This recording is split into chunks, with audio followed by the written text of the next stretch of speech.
Welcome to first replay analysis I'm doing for Hearthstone on this channel anyway.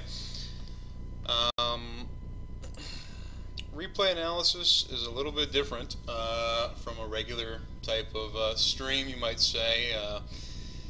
Actually, before I get into all that, I'll start talking about what a replay analysis is. I've already played these games. I played these 4 games on the ladder earlier. Just recorded them about a half hour ago. And I'm going to be watching the video that I recorded on my computer and giving commentary and doing an analysis of the plays or misplays I made, or plays that I did not make. So I've got the video loaded up here. Before I get into all that, though, this idea of a replay analysis actually, well, it may be old to the Hearthstone community, but the first time it was ever used in terms of coaching was actually in poker in 2008. There was a popular poker coaching site. Now, mind you, at the time, video on demand was pretty new around 2008. Twitch was not around. There was blip.tv, but this site, cardrunners.com, offered coaching and had videos. And almost all the videos up until this video by CTS on August 28th, 2008, all the videos were just live streams of people's sessions. But CTS uploaded, and then Raptor made popular this style of pre-recording your games and then doing a detailed analysis afterwards. Perhaps much fewer hands, but the hands that you do play can be analyzed in depth. As you see, this is still a popular, they call it, the format is called live action, replay analysis, I guess is what they use on this site. But actually, I looked it up and went all the way back, and yeah, it was CTS who was the first one who ever used this style. So anyway, it's much more informative than, say, just streaming and commentating and uploading and saying, all right, done. So these are 4 games. I just played them about a half hour ago. I've not watched this video yet, but looking forward to watching it. And let's get right into the deck. You can find the deck list on the mtgodojo.com, but I'll go ahead and review it here. I did put in a second, about a second long pause here at the start so we could look at the deck list. We've got 2 Forbidden Healings, so it's an Anyfin Paladin. 2 Forbidden Healings, 2 Blessing of Wisdom, 1 Sir Fenley, 2 A Light in the Darkness, 2 Bluegill Warrior, 2 Doomsayer, 2 Equality, 2 Wild Pyromancer, 2 Acolyte of Pain, 2 Aldor Peacekeeper, 2 Murloc War Leader, 1 Consecration, 2 Solemn Vigil, Emperor Thorson, Ragnaros the Fire Lord, Ragnaros the Light Lord, 2 Anything Can Happen, and Yogg Saron.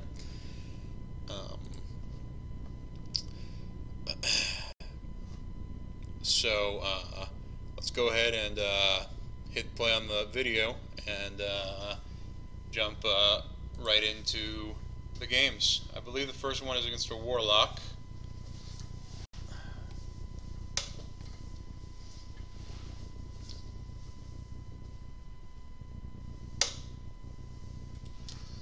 So yeah, this is an Anyfin Paladin deck.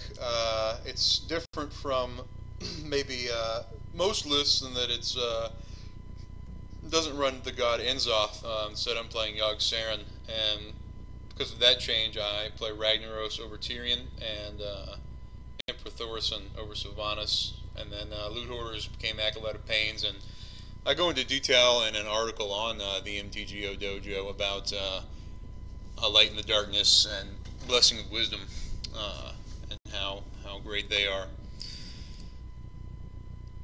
So here's the opening hand. Pretty easy mulligan here. Obviously, we're going to ship the 2, the God and the Anyfin and Ragnaros. We would definitely want to keep A Light in the Darkness. The reason we're playing A Light in the Darkness is that it's a great turn 2 play, or at least a passable turn 2 play for Paladin. One of the reasons Loot Hoarder is popular in Anyfin lists is that he's much, he's much better than using your hero power.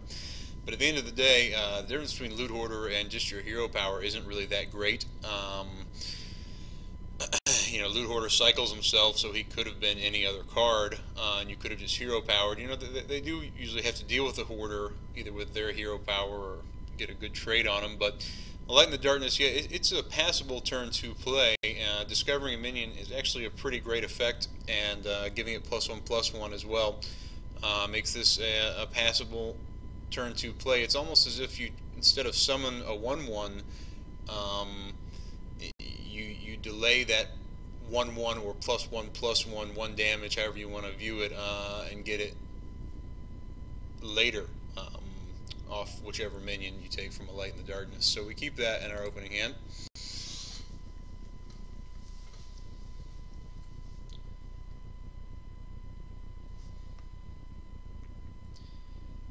Alright, so we get back this hand. Whoops. Well, it's a Murloc War Leader, Ragnaros, Light Lord, Quality, and a Light in the Darkness. Pretty standard hand. You'll often with this deck wind up with a card in your hand that costs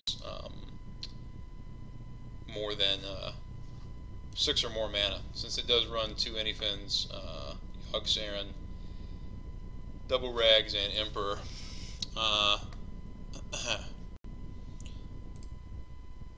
Not sure why. It seems like my yeah, this little tab keeps popping up. It's quite strange.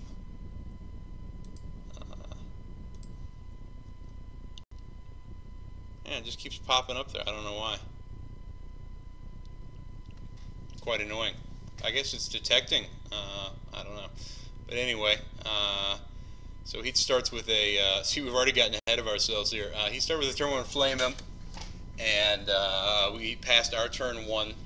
There wasn't really any play we could make into the Flame Imp. It's a 3/2 on turn 1, and he's on the play. Coin our. Using the coin here for a hero power or the Light in the Darkness would be a waste of the coin. But then on our turn 2, or his turn 2, he plays a Dark Peddler, and then on our turn 2 we draw Doomsayer, which is pretty lucky. It's a great draw here, and I snap play it and pass the turn. I wonder if there's a way to. Here we go. Maybe we'll just outsmart it. Oops. That's good enough there. Uh-oh.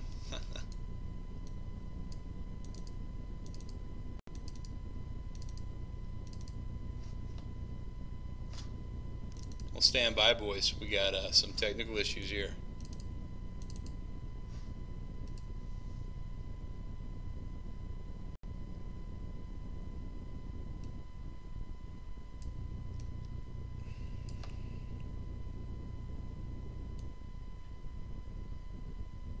There we go. Alright.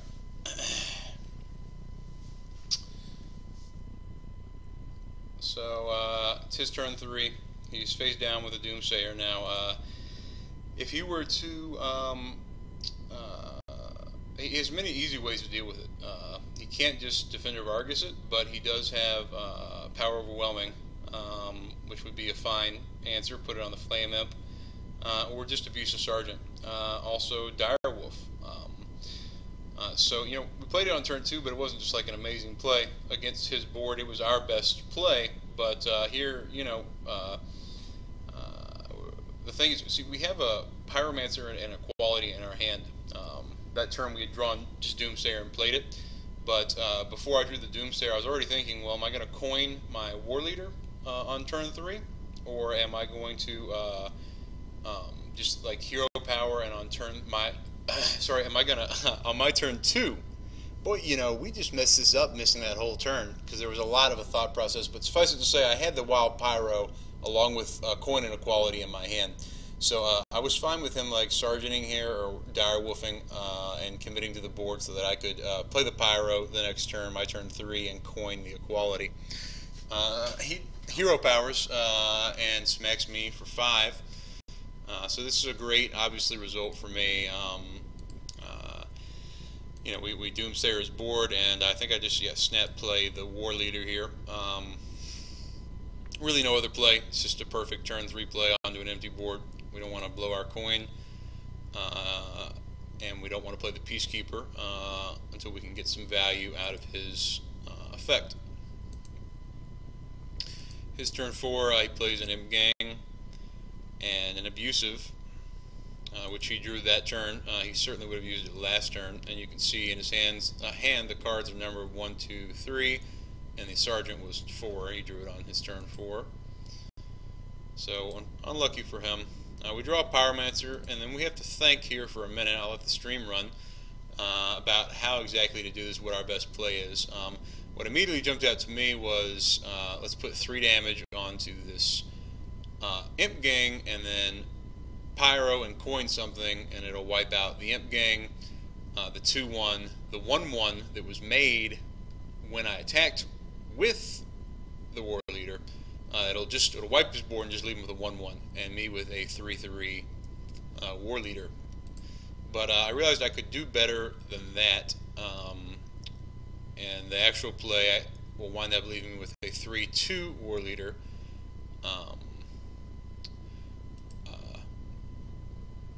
But with him with 2 1-1s in play.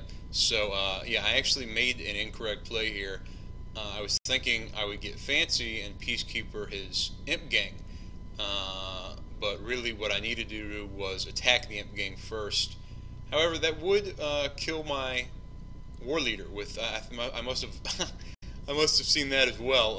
That would kill my War Leader, and I wanted the War Leader alive still. It probably doesn't make too big of a difference, but here's the play I wound up making. The Pyro, coin the Peacekeeper, and then killed that guy. So I did keep my War Leader alive, but I gave him an extra imp. Probably about an even trade here. It actually does wind up biting me a little bit. Well, no. Yeah, you can never know what your opponent's going to play, though. So, yeah, he just drops a Dark Iron and Mortal Coils a guy and clears the board. So, it's our turn 5. There's really, we want to save the Pyro and the Equality to wipe his board if it gets too big, so we're not going to play either of those 2 guards. So that really doesn't leave us with many options here. We definitely want to just alight in the dark, first alight in the darkness and see what we discover, and then cast the Acolyte of Pain. So we light in the darkness and we get pretty bad discovery here. That'll happen a lot compared to like a Raven Idol where you can get spells. You know, you're taking a big risk with minions, but the Sea Giant is probably the best here. He's got a 4/4 on board, so a 3-mana 3/4. Thrallmar is just kind of worthless, and the Doomcaller costs 8, whereas the Sea Giant, the Doomcaller costs 8, and it's going to be an 8/10. The Sea Giant costs 10, it's going to be a 9/9, but we can probably against a Zoo deck be able to cast it for a lot less than 10 mana. So the Sea Giant is really the only pick here.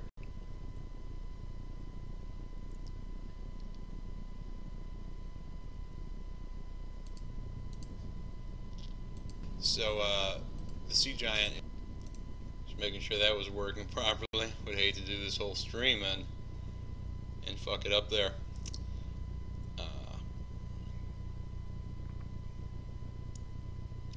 So we do take the Giant, and now we just proceed with our plan. Cast the Acolyte.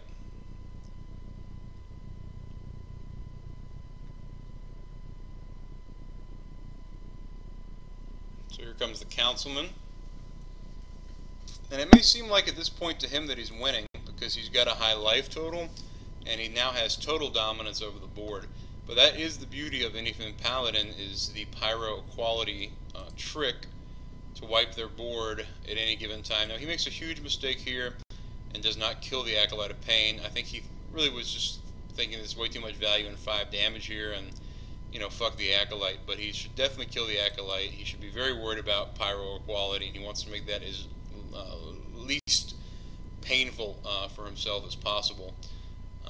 Whereas here he opens himself up really to it, because we can completely wipe his board, which having a clear board is a huge thing against Zoo, since they rely on having a board for a lot of their tricks, like Power Overwhelming, even just 1 minion for a Defender of Argus or Sergeant. So his mistake of not killing the Acolyte, preferring the 5 on my face, really cost him here, because we can kill the Villager, draw a card, and then Pyro Equality him and draw another card. We do all that, and then I think about this for a second. I think I hover it. I'm not sure if I should make a token or a bluegill. Play the bluegill. Now the bluegill puts 2 on his face and also puts a 2/1 minion out on the board, whereas our hero power puts only a 1/1 and misses 2 damage. But it leaves the bluegill in our hand, which is useful. Like next turn, we'll essentially have a 2/1 at our disposal and already a 1/1 in play. But looking at our hand, I thought the next turn would either be us casting a Sea Giant or an Acolyte of Pain and a Consecration. So I just went ahead and played the bluegill to do 2 damage to his face. It's always good to pressure the Warlock where you can, but really this matchup has almost nothing to do with his life total at all. So maybe the best play is to hero power there, but I felt pretty in control. And then this turn, basically, I think he scoops here. The Sea Giant, Consecrate after his ritual. It's pretty much the game. So that's game 1 against Zoolock. I believe the next one is a Shaman.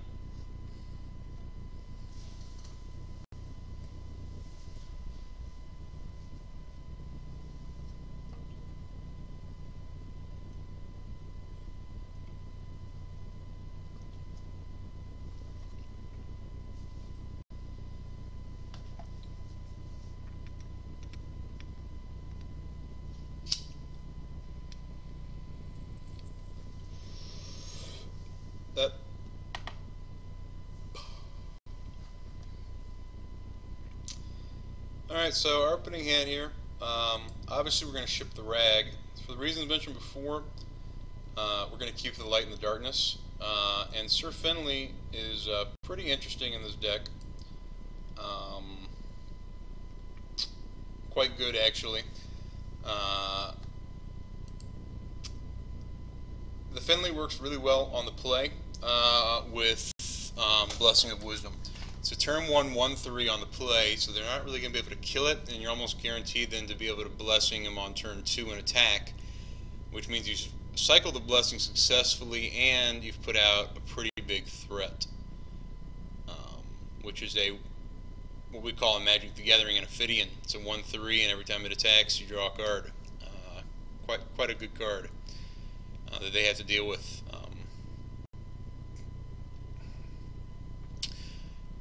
But we do keep the Light because we're not sure what Finley's really going to do, and most likely, the Light and the Darkness is one of the better turn 2 plays for the deck. We draw into a Wild Pyro. Now it's pretty interesting here, our hand, and we have to think about when we decide on our hero power here. We have to think about how we're going to play the rest of the game. We've got a Vigil, but that might not be castable for a while. But the best way to get that Vigil castable will be to put more minions on the board. So I'm thinking on turn 2 already with the Finley on turn 1 that I just want to play by the Pyro on turn 2. It's a 2-mana 3/2. We've already got a 1/3 on board, and depending on what hero power we get, say if we get the Rogue, there are no weapons in this deck, so it's the Rogue hero power is quite good for a Control Paladin. Also, or the Druid hero power. Ideally, though, is the Mage. And of course, Warrior and Priest also would kind of change. If we took the Warrior or the Priest, it would kind of change the way we want to play the game. We probably would not play the Pyro on turn 2. If we took the Warrior or Priest hero power, we would then Light in the Darkness. So when we play the Finley, we have to keep all these factors in mind, what our hand is and how the hero power will affect the rest of the game. Alright, so our options are Mage, Druid, and Hunter. Fire Blast, Shapeshift, Steady Shot. So this is a control-ish Paladin deck. It's an Anyfin Paladin, but to win it usually does have to get to turn 10 and cast an Anyfin. And anything can happen. So really the Hunter hero power is probably the worst one for us, and we would rarely take it.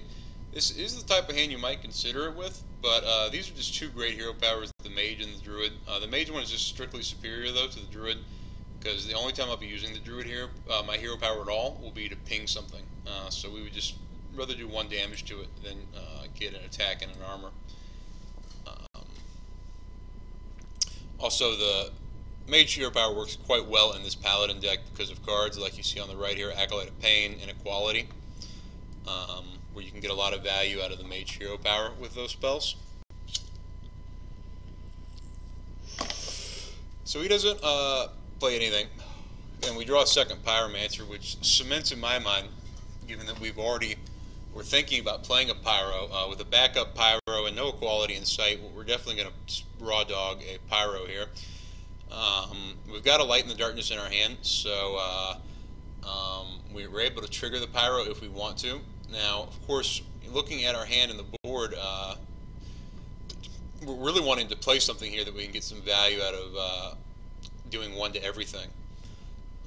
But if I recall, he just hero powers here, which actually I think he gets the Healing Totem, and that leaves me on my turn 3 without much of a play, because I'm not sure I don't remember what I draw here, but yeah, an Equality. So we do have Equality Pyromancer now, which is huge. That's something you're always looking for with this deck. It makes you feel a lot more comfortable. But now we're going to have to play this Light in the Darkness so we cast something. We're definitely not going to play the other Pyro. And in doing so, we're going to wind up dealing 1 damage to both our guys in a position where we didn't really need to. So we definitely, when we do it, we want to do it fast and make it look like, hey, this is alright with me. And then quickly hit the totem with the Finley. After we decide our card, obviously, hit the totem with the Finley and send 3 to his face. And we'll be left with a 3-1 and a 1-2. Now here is our Light in the Darkness. We discovered a Dragonhawk, a Mana Addict, and a Spell Eater. Well, I'm not taking the Dragonhawk, as fun as it would be to have a 6-6 Wind Fury. It's just about as useless as a 5-5 Wind Fury, whereas the Spell Eater, for 6 mana, it will be a 7-6, and it'll copy my opponent's hero power. I'm quite happy with my hero power against his, but a 6 mana 7-6 looks pretty good with this kind of meagering hand that we have, and he's got a very slow start. So Spell Eater is what we take here. Mana Addict is interesting. We can't play it this turn anyway, and you know, a 2-4 for 2 just is not that great at this point in the game.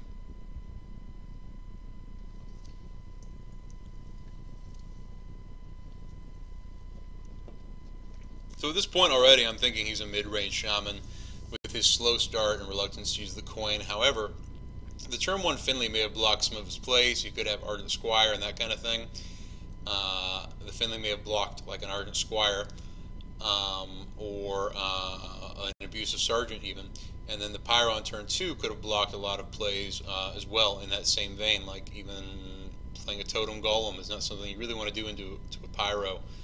And also, I'm thinking mid-range because he did hero power, so he's probably, I mean, all Shamans play Thing from Below, but I'm thinking maybe Thunderblood Valiant, that kind of thing, maybe Bloodlust. It's really impossible to say other than, at this point, I felt like he was a slower, more mid-range Shaman.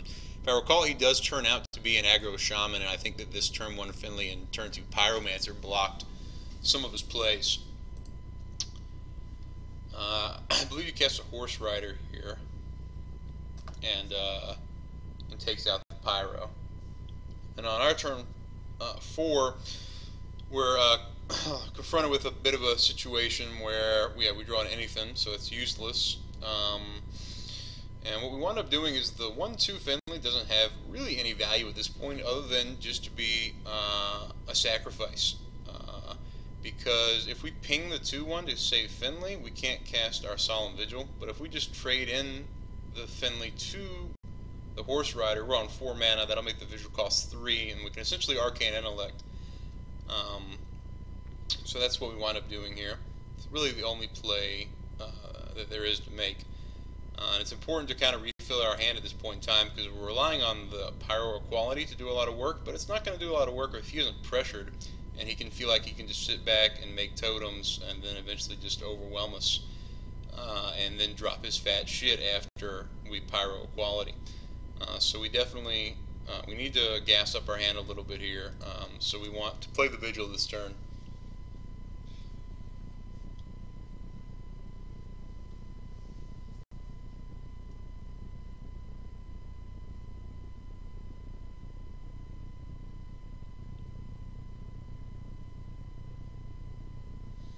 And we get an Acolyte of Pain and an Aldor, which really beefs up our hand.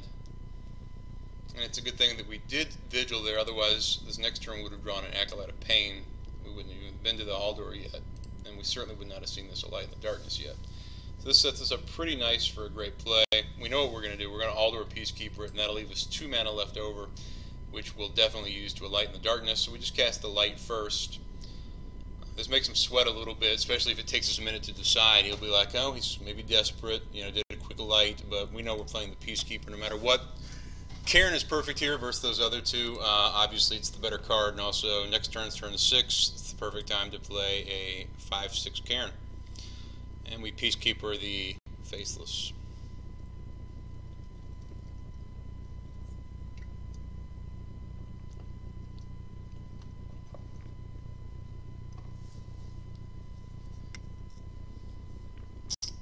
He just drops a Flame Tongue Totem. It's probably the best he could do. He still has his coin, but and I think he uses it this turn to coin his hero power. And this maybe this is what he thinks will get me to, you know, respond with a board sweep, because that looks like a threatening board, but I'm at 30 life, and it's really just a 2/2 totem that's being powered by a 0/3 totem, and it's a 1/4 that happens to be a 3/4. But we're at 30, so I'm not feeling any pressure really.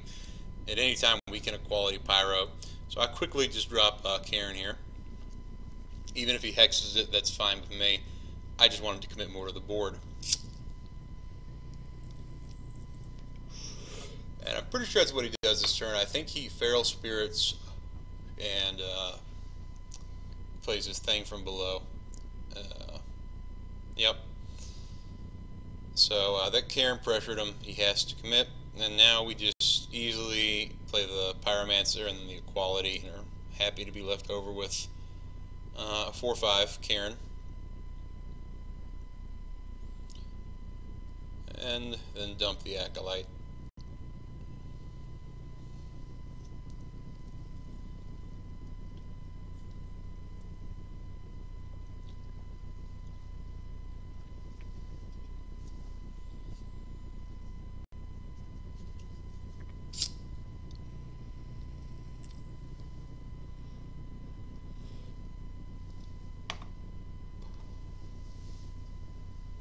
Plays a Horse Rider and Rock Biters it, and takes out the Cairn.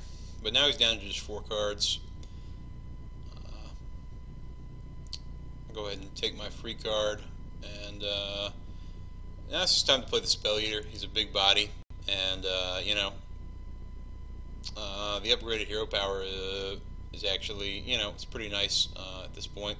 I actually was going to play a Bluegill, but I decided to just totem up. Since the healing totem's alright here, it heals the Acolyte. Taunt totem's always good. The spell damage totem doesn't do much, but we do have a Consecration, and he doesn't know that we don't have more. And then the 1/1 totem, obviously, at this point, it's pretty good. It's a lot better than playing the Bluegill. That's kind of basic. A lot of people might not understand that, but to keep the Bluegill's a charge minion, so you can play it the next turn, and if I hero power here and get a 1/1, the next turn I can play the Bluegill and have essentially a 3/2 with charge, as opposed to just a 2/1, because if I didn't totem, I wouldn't have that 1/1 totem. I would just have the Bluegill if I played the Bluegill instead. So you certainly, that's one of the advantages to toteming if you get the 1/1. But we got the O2 totem, the healing totem, and it does heal our Acolyte, and he spawns the 1/1 totem, so that actually winds up pretty much looking like he gets wrecked.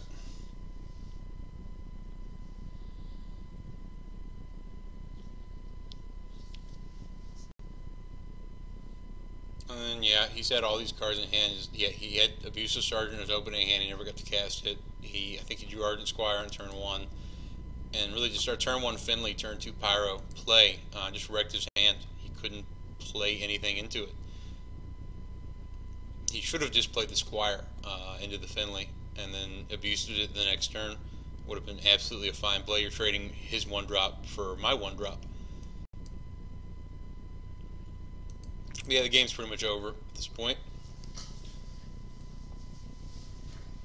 It's just a matter of the math, and I wanted to get my Solemn Vigil down to 2 mana, so I wanted to make sure 3 guys died. And I also just felt like I should keep the Bluegills. They're a pretty big threat on their own. So we play it this way to make sure 3 guys die. We can cast a Vigil and then a 3-mana spell, so we draw 1, which we do. I think we actually draw a War Leader as well that we play instead of the Peacekeeper. No, we just Totem, I guess.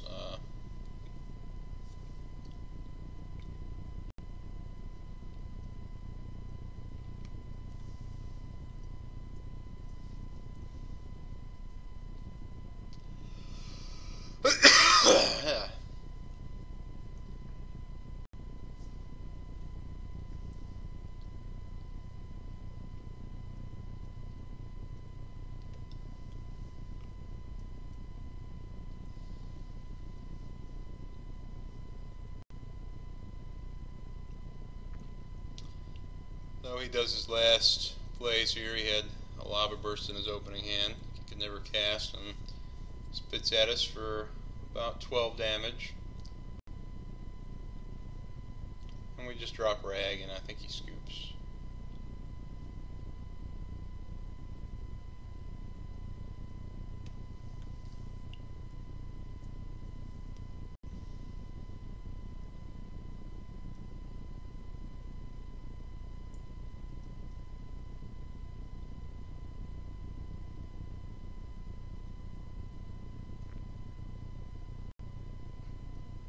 No, I Forbidden Healing here, just to be sure that I get the heal and not like the Acolyte. The only way he could beat us really is burning us out. He has no cards, so it's pretty much was already over.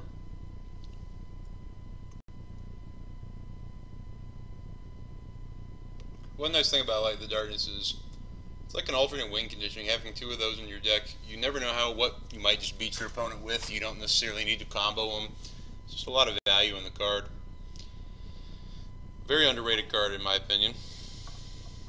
It came out with Whispers. I don't think it's really been fully investigated yet.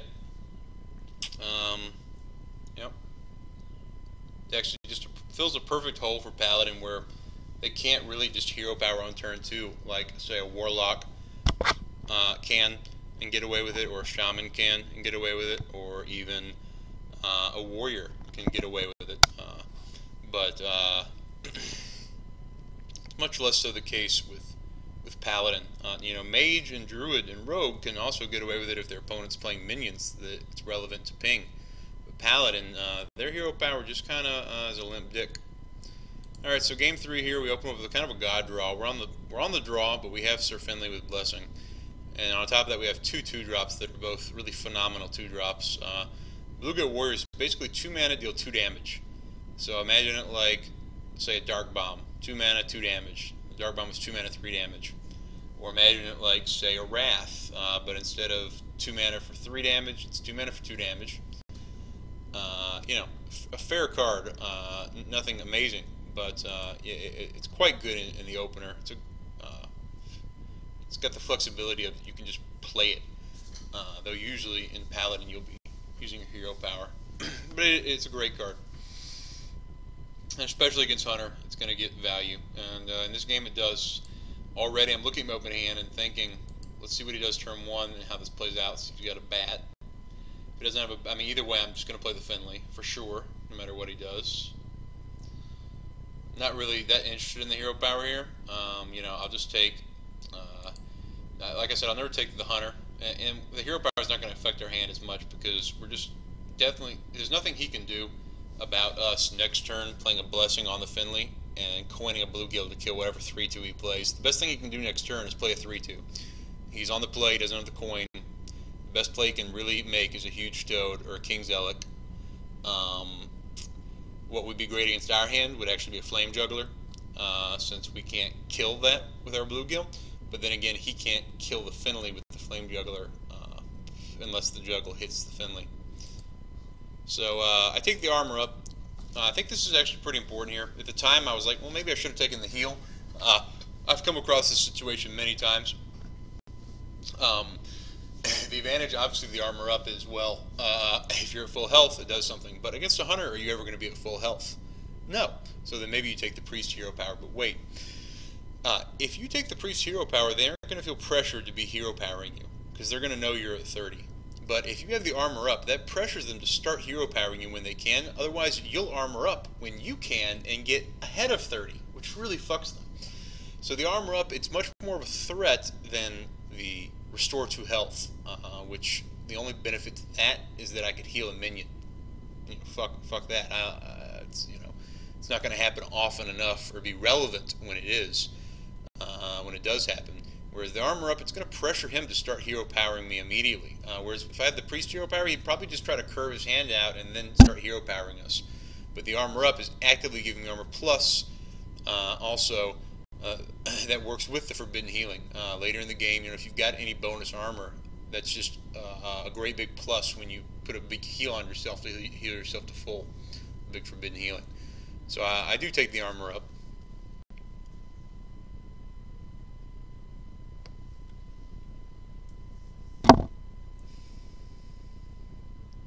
And he plays an Zoolock. He loses the flip here. It was 6 versus 6, high main to Thorson. Really unfortunate for him that he didn't win with a high main, because that would have been huge to have that. And we just make the play here. Turn ourselves into an Ophidian, smack him for 1, and coin the warrior to kill his 3/2. Now he's got a big problem if he doesn't have a quick shot or a deadly shot. And either way, it's going to take up his turn 3 to deal with this fuck. Or an Eaglehorn bow. And either way, we were able to cycle our blessing already, so that was already great. Now, I remember what happens here is we actually wind up with just a terrible hand against what he's doing, which is essentially nothing, and we wind up with nothing we can do. We do draw an Acolyte here, which is great, and of course we're drawing cards every turn with Finley, but I do remember one point my hand wound up being like 2 Anyfins, 2 Forbidden Healings, a Doomsayer, and just junk.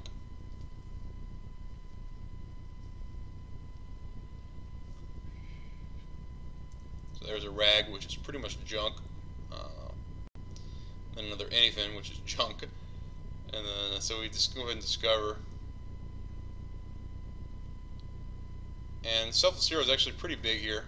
It's no contest is what we're going to take, because we can cast it this turn.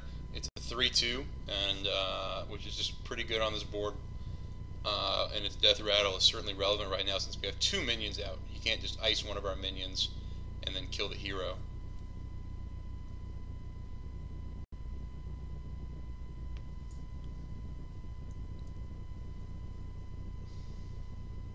So, even though we've drawn all these cards and they're kind of this dominant position, our hand is nothing we can cast or want to cast.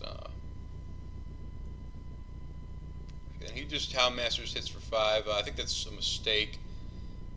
He should definitely kill the Finley or the Acolyte. Either one you should definitely kill. But he wants to do the damage, so he goes face. And it actually isn't that big of a punish for me here, because I have nothing in hand still. So I make this play pretty instantaneously. Most people might have to think for a while. So I will review it, though, in more depth. So with our hand, we know we're going to have to send either the Acolyte or the Finley, possibly all 3 of our guys, to kill this 5/5.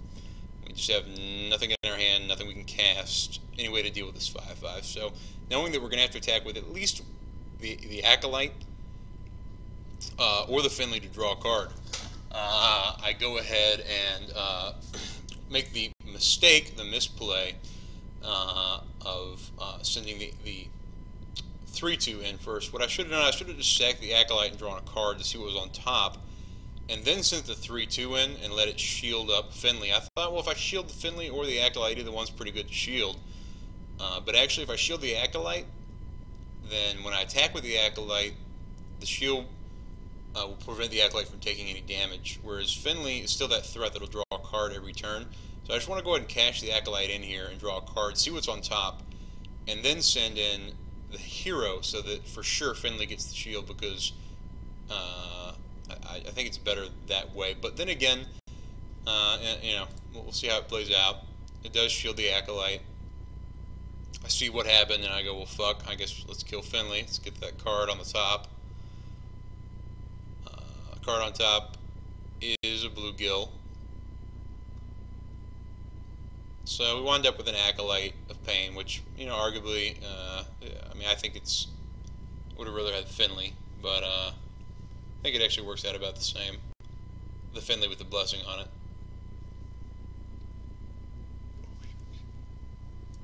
Yeah.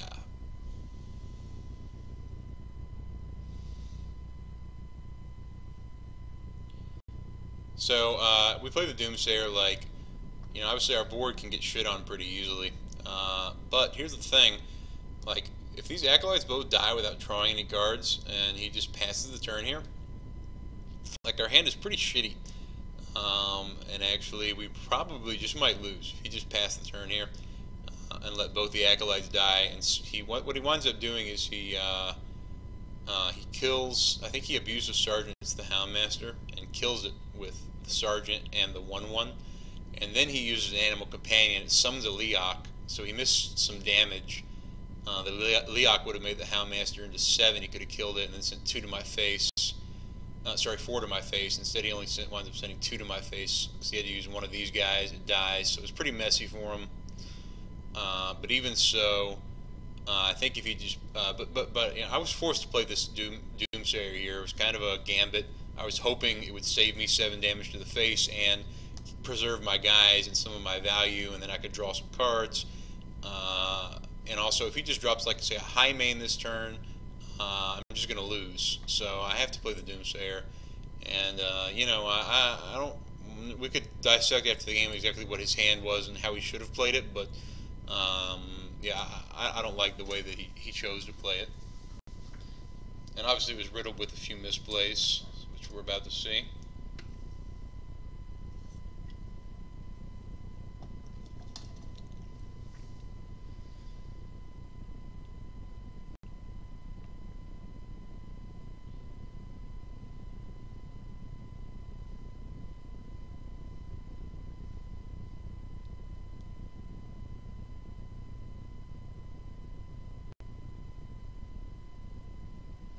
By the way, if this were a poker video, I would say, you know, if you want to needle your opponent, and needling your opponent in Hearthstone does have some value, especially if you just emote them from out of nowhere, you probably won't be muted.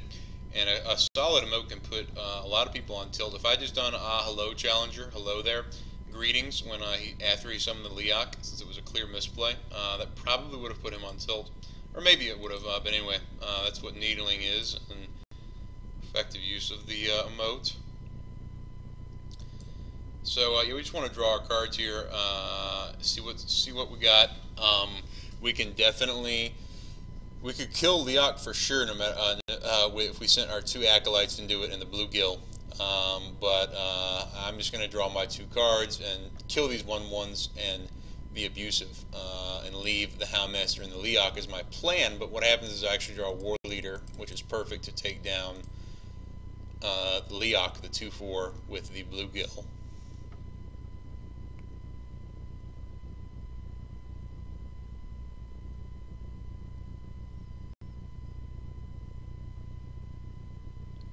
And now we kill the Sergeant.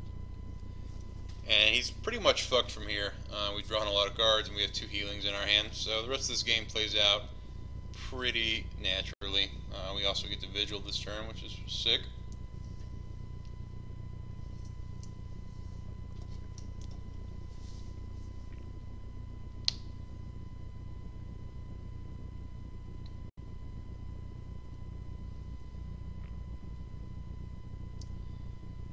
Oh, there's a quick shot, a wolf, and he's still pretty boned. He just sends everything face. This is the perfect turn to Forbidden Healing, really. We've got 2 rags, we've got so much in hand, we don't really have a better play. Actually, what I think I wind up doing, though, is pretty interesting. I don't Forbidden Healing for the full amount. I want to use the Forbidden Healing just for a small heal, and to trigger the Pyromancer.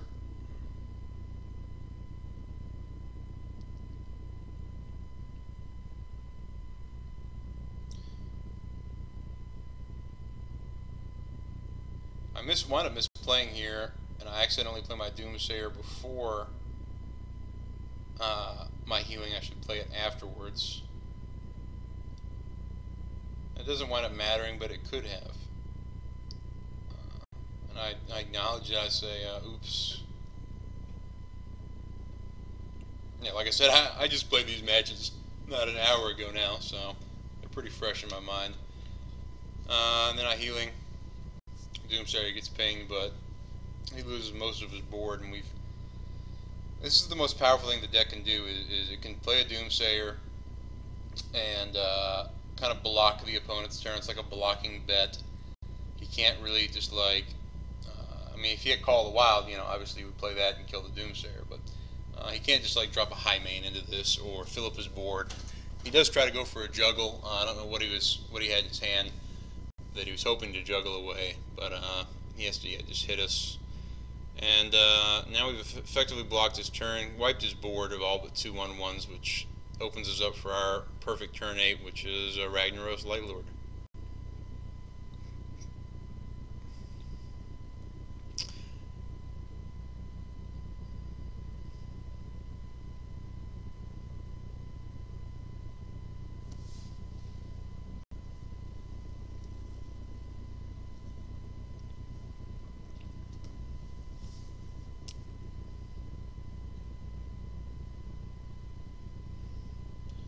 So he does attack the rag to put a damage on it so that it might heal itself, and makes the best play he can, Houndmasters, and hits my face.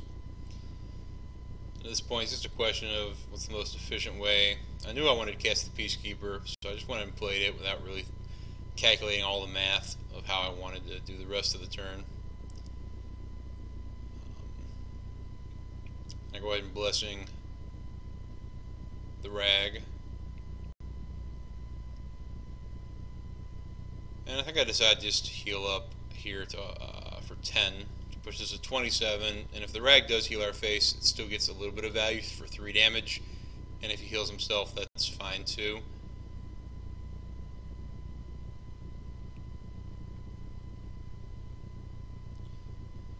It heals me, and I think he scoops on this turn.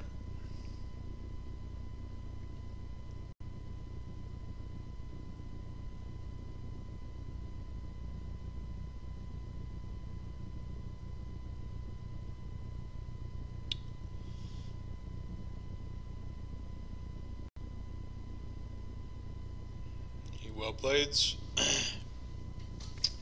Alright, I think the last one is Pirate Warrior. So we will get a Warrior deck. Warrior is the most popular on the ladder. This Pirate Warrior does pop up from time to time. It's a lot less common. This was a full Pirate Warrior, this last one. I'll pause for just a second. It's a full Pirate Warrior, not like a Dragon Pirate Warrior where it's really just running, say, in Zoth's First Mate, and this was a full-on Pirate Warrior, and according to the ViciousSyndicate.com and their statistics, Pirate Warrior is one of 3 decks that actually do better on the draw. Now, that does not give Pirate Warrior a positive win percentage, but it does actually perform better with the coin on the draw than it does on the play without the coin. It's one of 3 decks, the other 2 being Cthulhu Warrior and Dragon Priest. Every other deck does better on the play, has a higher win rate on the play than with the coin. But I play a Pirate Warrior deck, and he does get the coin. He's on the draw, and that makes for an interesting game.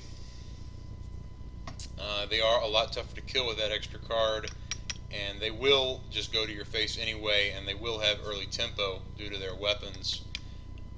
So having the coin actually helps them quite a bit. He doesn't get to take too great of advantage of it though here against me. I think it's only a few percentage points either way. I think Hunter and Shaman, Hunter and Zoolock, it's 6 to 8% higher win rate on the play without the coin than on the draw with the coin.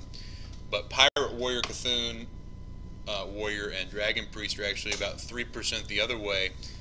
They're 3% more favored, or they have a 3% higher win rate.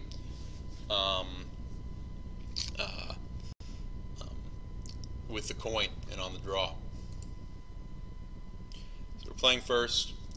I'm going to ship the Wisdom here. I actually mulligan the Wisdom all the time. It's a fine card in a lot of circumstances, but it's just better actually to ship it unless you've got a Finley to go with it. And even then, you probably are taking a risk a little bit, especially on the play. But anyway, we keep the War Leader, ship the healing, and we get an Anyfin, Acolyte, and a War Leader. And rip a Doomsayer.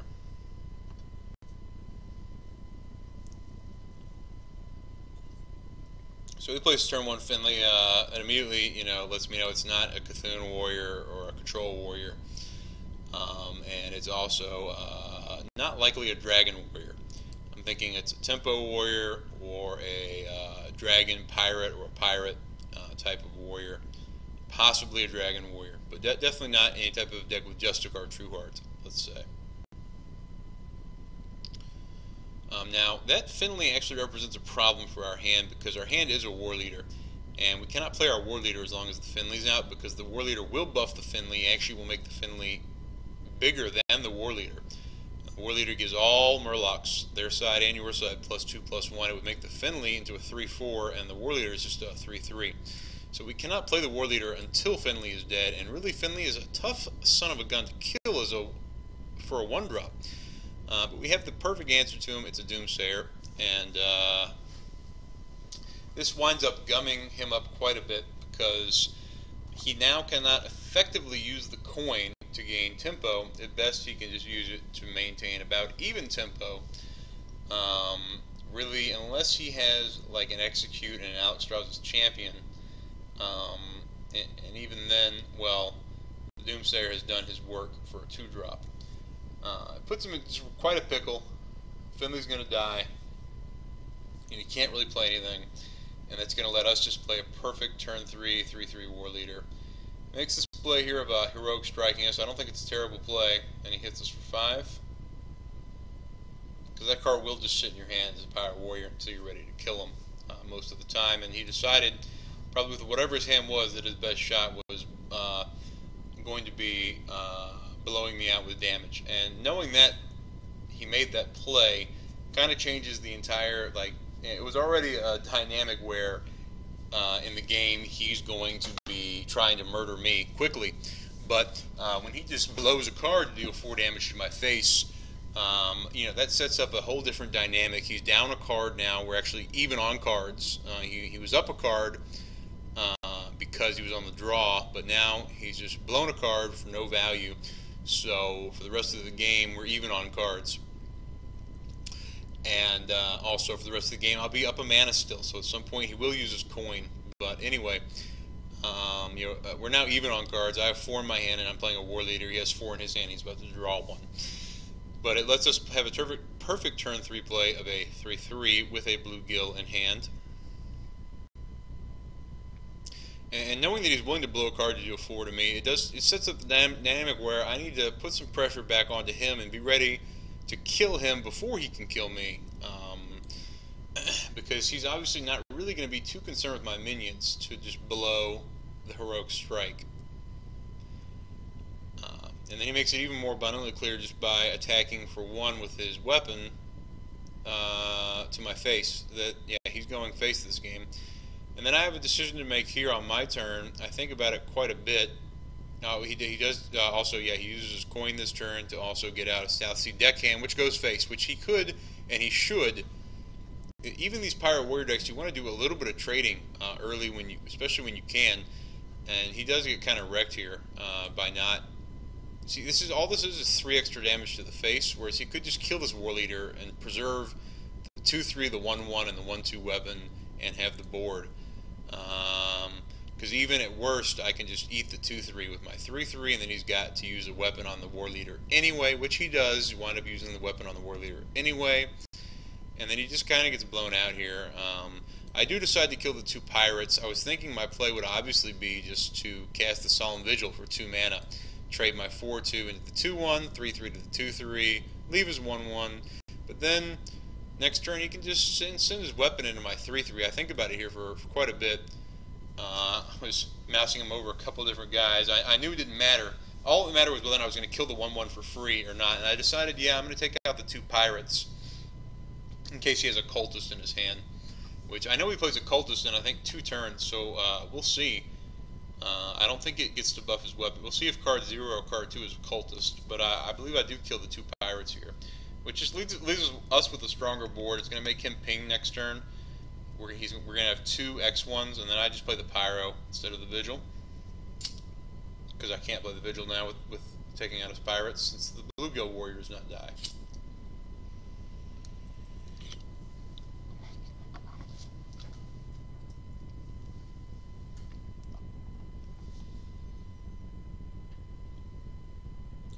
So he makes kind of the only play he can, which is just, I mean, it's turn 4, and we have just a huge board. He's got to just, yeah, ping us and kill the bluegill with his weapon and just kill the pyro. But he makes this play, which is kind of strange, but not that bad, really, I suppose. We draw an Aldor, but I prefer here, you know, we could Aldor him, but I prefer to hero power an Acolyte, because doing that, we're just probably going to get to draw some cards off the Acolyte. We'll save the Aldor in case he has something bigger. He actually winds up, I think, drawing a Cochran Elite this turn, which takes out our Acolyte for free. But this way does pressure him quite a bit. He's got to, you know, use his hero power on my 1/1, or use one of his weapon charges on the 1/1, or it's going to kill the 2/1. It's kind of a perfect turn to play, yeah, to hero power, and I do believe the Acolyte is the superior play. It's a bigger threat, and it saves the Peacekeeper.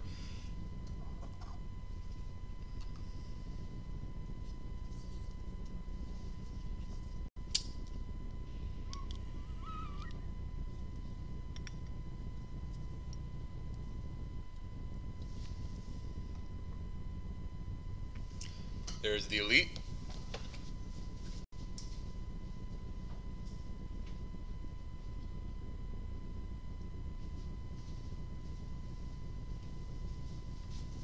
So it looks like we got wrecked there, but we drew a Consecration off the Acolyte, which pretty much wrecks him.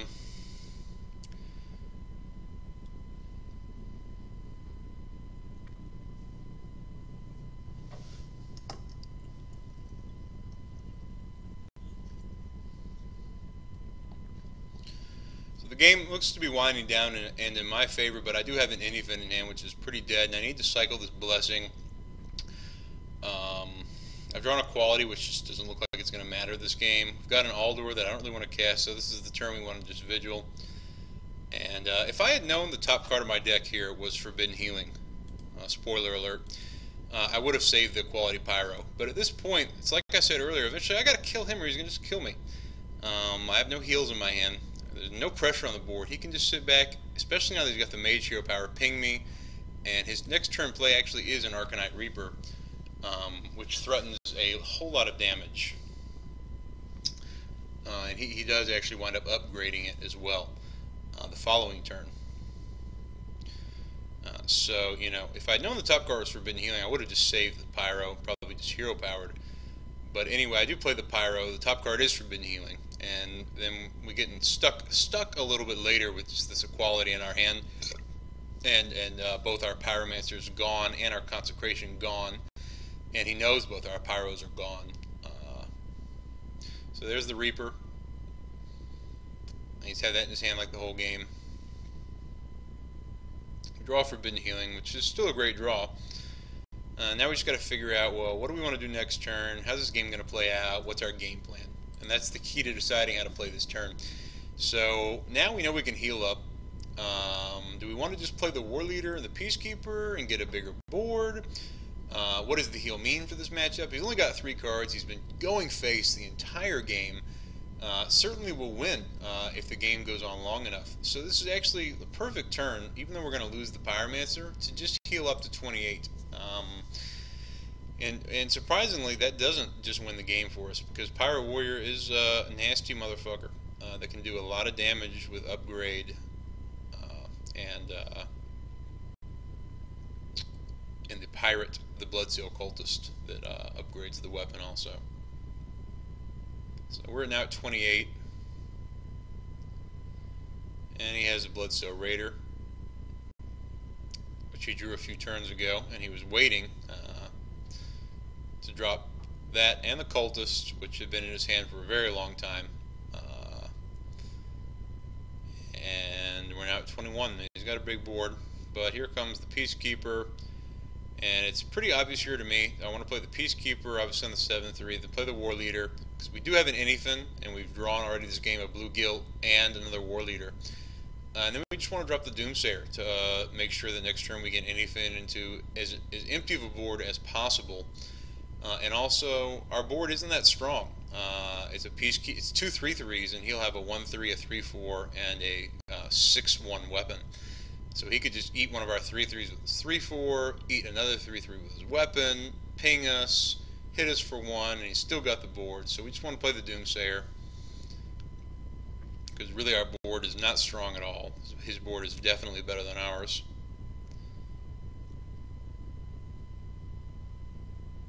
Not to mention that, you know, whatever he plays. So he does want to preserve this board. I think I don't remember how this ends, but it's almost over. The torture will end soon. Hush now. I'm pretty sure he hits the face with the weapon, but I think he does somehow kill the Doomsayer.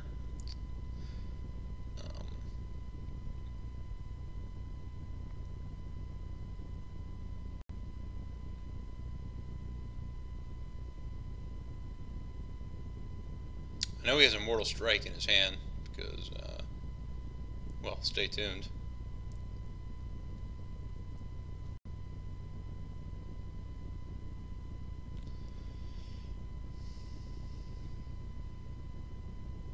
So he's got a Frothing Berserker, which means he's definitely going to kill the Doomsayer. There's a Mortal Strike. Kill the Doomsayer, and he smacks me for 7. Now, the reason I knew Mortal Strike was in his hand is because the other card is a Mortal Strike as well.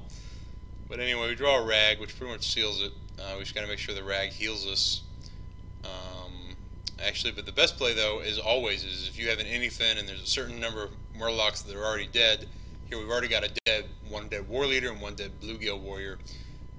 It's time to just Anyfin. Also, yeah.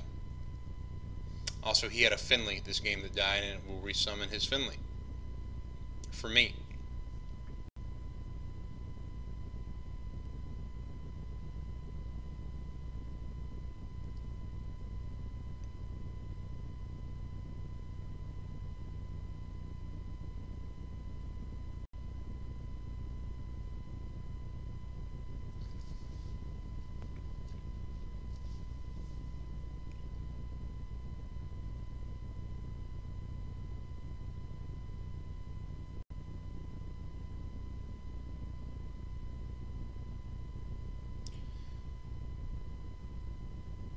So this Rag next turn, as long as he doesn't like ping one of my guys or send something into one of my guys, it pretty much is going to seal the game. He's been going face all game. He's desperate to just try to kill me. Here comes 3 more to our face. We're at 10. And we can just hit him for 15 and drop Rag. I think we draw a Blessing of Wisdom, so we just have a little fun and wisdom up our guys.